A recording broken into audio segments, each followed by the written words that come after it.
In the name of Allah, the most gracious, the most beneficent, and the most merciful.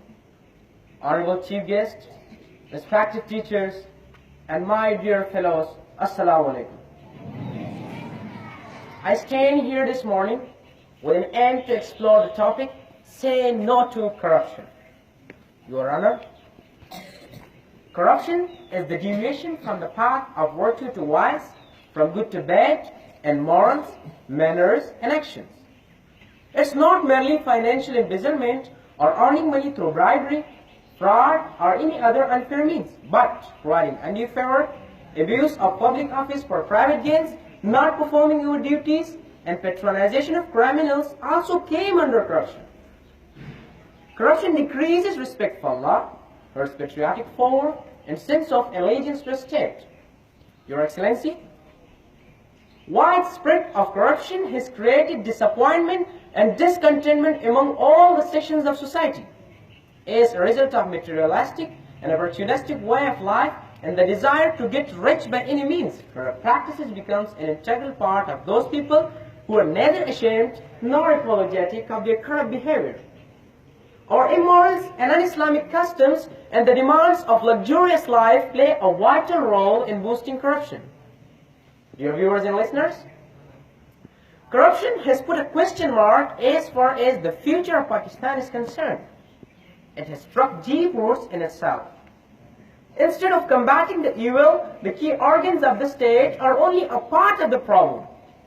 Corruption is not only tolerated, but is also encouraged in the Pakistani society.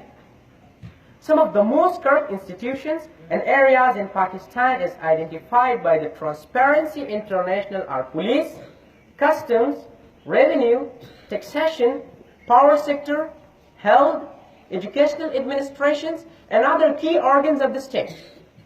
History reveals that when a country loses its self-esteem, respect, integrity, and sincerity of purpose, it is doomed.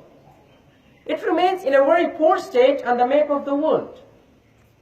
Dear friends, 69 years have passed since this beautiful land got independence in 1947 under the name of Pakistan.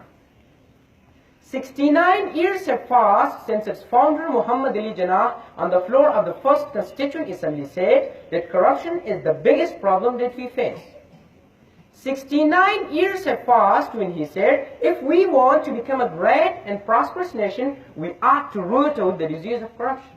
However, after 69 years, we find our country eaten to death by the menace of corruption.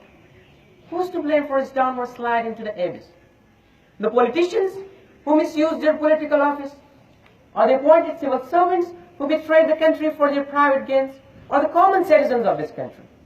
If the truth is to be told, then we all who are living in this country are equally responsible for the societal and political decline.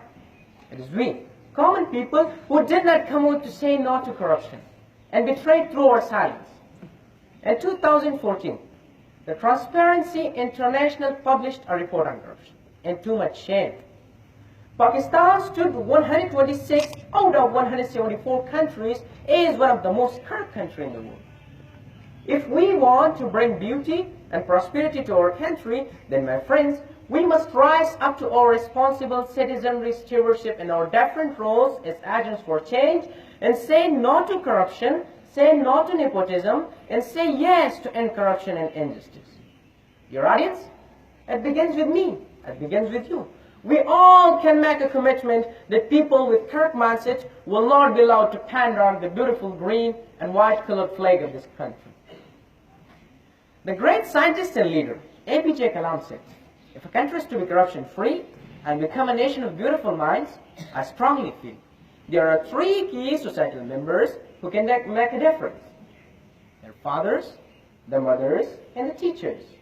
Let's begin the journey against corruption from this time and place and make a place to say no to corruption. Let's join our hands together to end the long torture of corruption and let's candle up hope for a better Pakistan. I thank you all. Thank you very much.